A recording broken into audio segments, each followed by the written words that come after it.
Ignatius, whose real name was Inigo Lopez, was born in 1492 in a small village called Loyola, at the southern end of Espatia. Inigo was the youngest of 13 children. His mother died when he was just 7.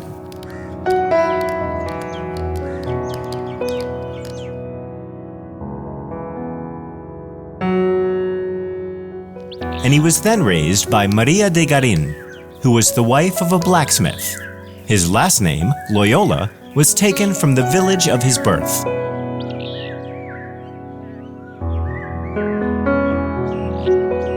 Inigo was a member of the local aristocracy and was raised accordingly.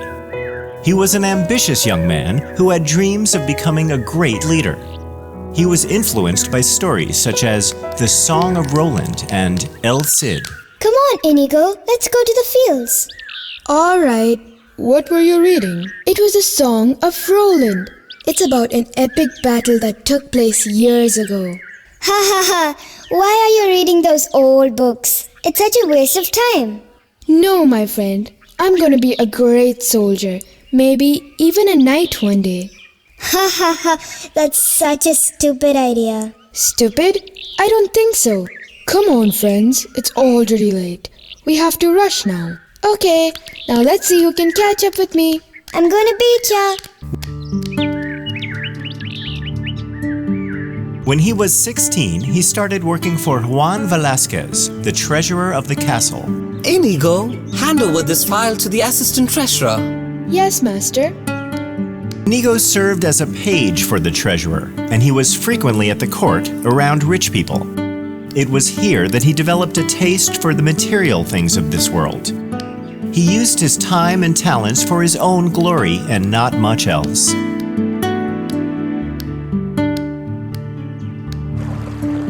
The employment didn't last for a long time, though, and eventually he became a soldier in the Spanish army.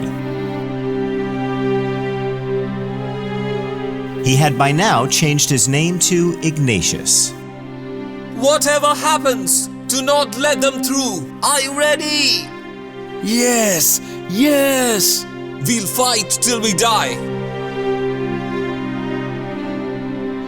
Ignatius had won many battles for the Spanish army, but he got terribly wounded in this fight against the French.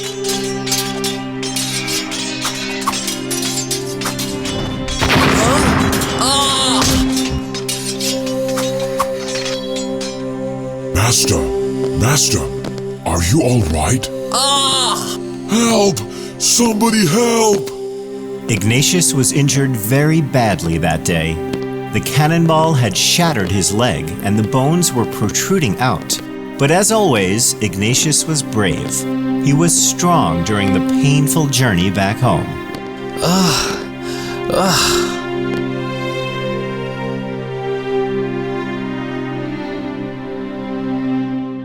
Ignatius, wake up!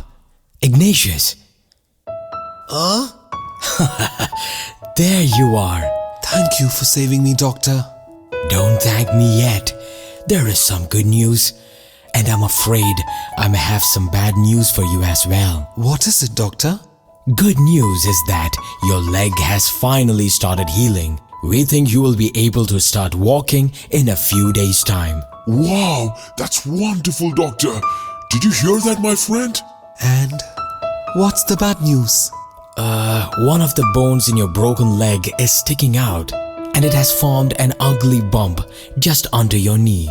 Will I be able to walk? Yes, but I'm afraid one of your leg is shorter than the other one, so you will have a slight limp while walking. Oh no! Don't worry, Ignatius. It's a miracle that you are alive now. You should thank God for that. Don't worry, my friend. You will be all right. And that's it. Thank you for lying still, Ignatius. That's all right. Sister, can you do me a favor? What is it? You must know that it's quite boring to lie down here with nothing else to do. Could you get me some books to read? Let me see what I can do. We don't have a library here, but the head nurse has a habit of reading. and she must have something. I'll go and ask her. Thank you, sister. Also, if you don't mind, it would be great if you can get me some books and romances of chivalry. I really enjoy reading those. I don't think the head nurse would be having such type of books. Anyways, let me see. Hello, Ignatius. How are you today? I'm fine, sister. Did you get the books I had asked for? I'm sorry, Ignatius. The head nurse didn't have the books you had asked for. She only had these with her. I took them anyway as I thought you'll have something to read. That's all right. Thank you so much for the help. The sister gave Ignatius 2 books. One was about the life of Christ, and the other was a collection of saint stories. The Life of Christ? I'll start with this one. De Vita Christi, or The Life of Christ, was one of the famous books on the teachings of Lord Jesus during those times. This book would inspire Ignatius for years to come. Wow, that was amazing. I should start with the other one too.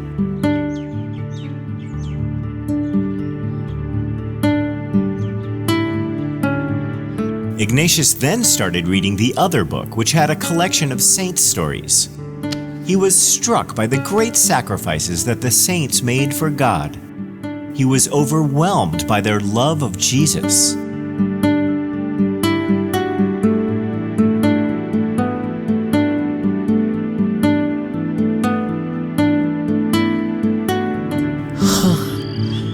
What am I doing with my life? These people, they did so much good during their time on earth. And me? What have I done so far?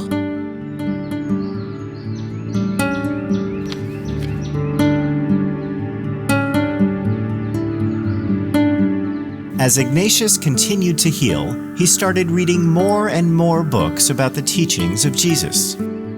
He also started praying seriously. God's peace filled his heart and assured him that he was on the right path.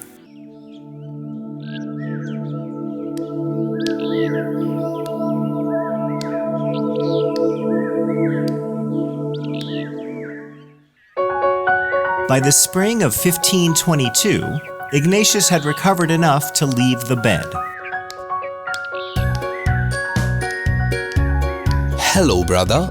Me, sir? I want to give you my clothes, sir. Will you accept them? Of course, sir. May God bless you. Here you go. Now all of my clothes are yours now. Thank you, sir. Thank you, Lord. May God bless you, son.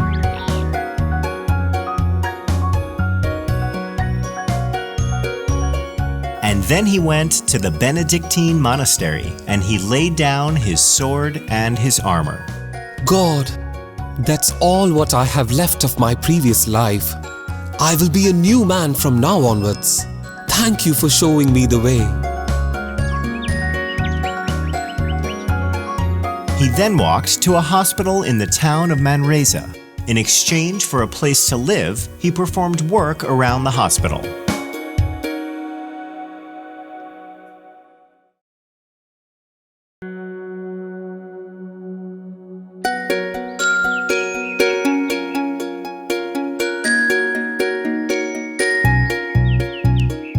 In order to live in absolute poverty, he even begged for his food. Ignatius used to spend most of his time in a cave nearby. When he was not working or begging, he would go into a cave and practice spiritual exercises. He used to practice for more than 7 hours a day. His time in prayer and contemplation helped him to understand himself better. He also gained a better understanding of God and God's plan for him. The next year, in 1523, he made a pilgrimage to the Holy Land. Ignatius wanted to stay in the Holy Land for the rest of his life, but circumstances forced him to return after a fortnight. Ignatius knew that he had to become a priest, but he didn't have the educational qualification. In those days, Mass was held in Latin, but Ignatius didn't even know a bit of Latin. So for his first Latin lessons, big, rough Ignatius had to sit in a classroom with a bunch of 10-year-old students.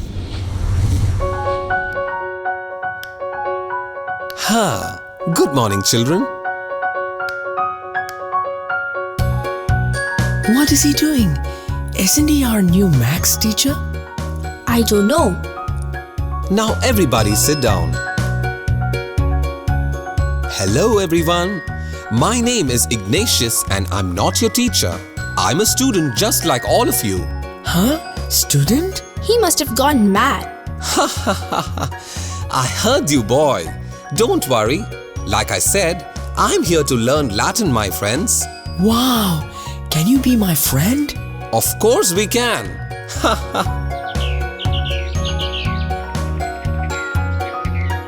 After this initial schooling in Barcelona, he moved to a Spanish university in Alcalá, and then Salamanca in the north. In both places, along with his studies, he engaged with people in conversation about spiritual matters. Hey, you! Huh? Me? Yes, you! What are you doing there? I was just talking to these people here. And what are you talking about?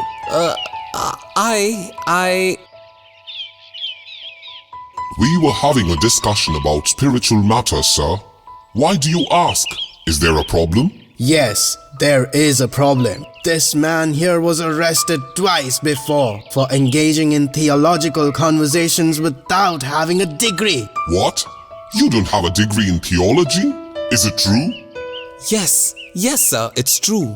I don't have a degree in theology. But then how did you speak about the spirituality here? Where did you learn all that from? I learned that myself, sir. Now come with me. You'll be spending tonight in our prison. What a bright man he is.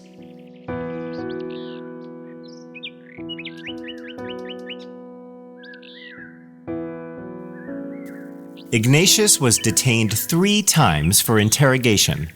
The charges were always the same, that he dared to speak about theological matters when he did not have a degree. He was always found innocent and released the next day. Ignatius then left Barcelona and attended the College St. Barbe of University of Paris. He was 38 then. It was here that he met the 2 most important people in his life who would help him to build the Order of Jesuits. While at the University of Paris, Ignatius became friends with Peter Faber, a young man from Savoie, south of France. It's amazing that you have the will to learn, even at this age. The words that you speak, they are so inspiring. I found my calling pretty late in my life. That must be Francis, my roommate. Hello, Francis. Hello, Peter. How are you today? I'm doing fine. I want you to meet my friend Ignatius of Loyola.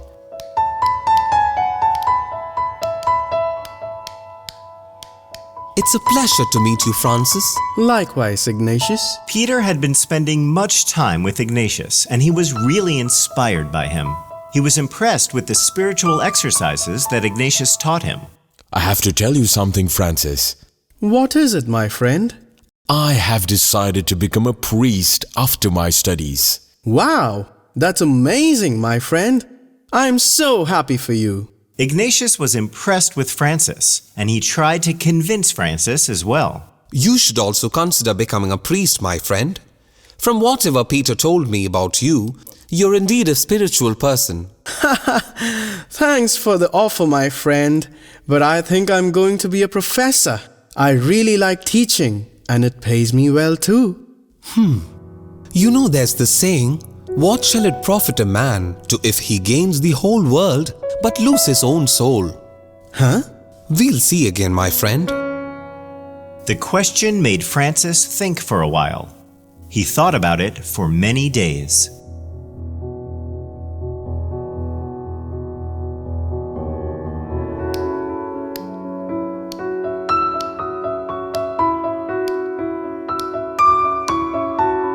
Francis had been living a noble life, so at first he could not understand the life of Ignatius, who was living in absolute poverty. Francis had learned about Ignatius's spiritual exercises, and he was very inspired. As days passed, Francis became more and more impressed with Ignatius. He had now started attending his classes as well.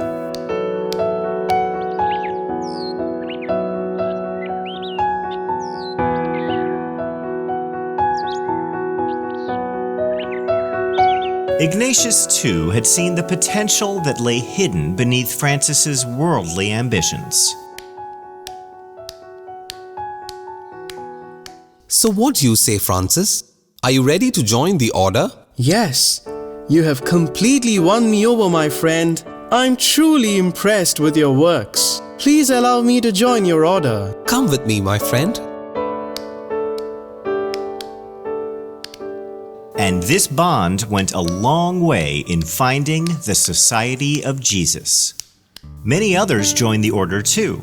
There were these two young students from Spain, Diego Lainez and Alfonso Salmeron, who heard of Ignatius's fame and joined him. Then Nicolas Bobadillo, a successful teacher of philosophy, fell under Ignatius's sways. So did another scholar, Simon Rodriguez. These men were the saint's first disciples.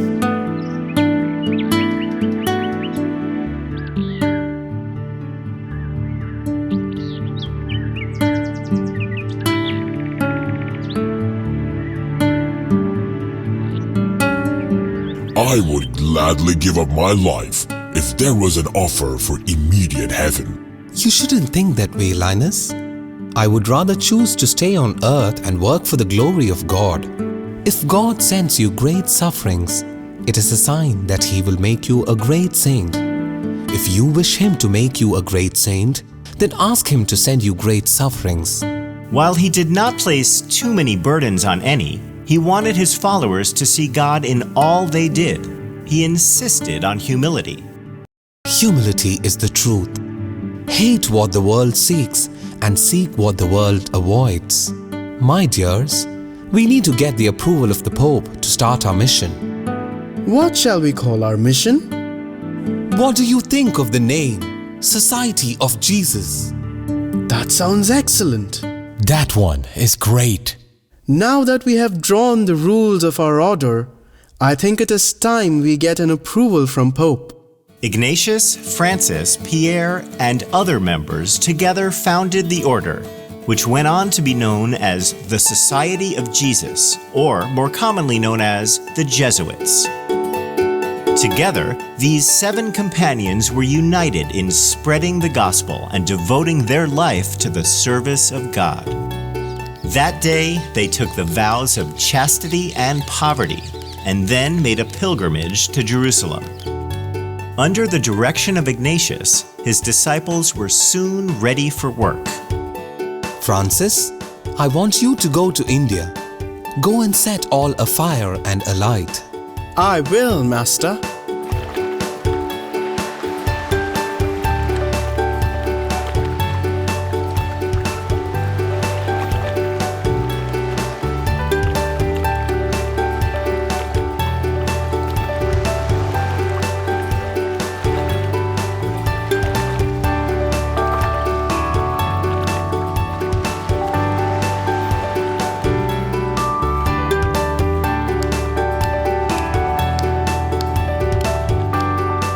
Francis went to India and converted many people to Christianity. He became quite popular among the local people, and he traveled far and wide spreading the word of Jesus. Ignatius had sent his other disciple, Faber, to Germany. The German towns were hotbeds of Lutheranism, but Faber's inspired preaching soon began to make headway with the people.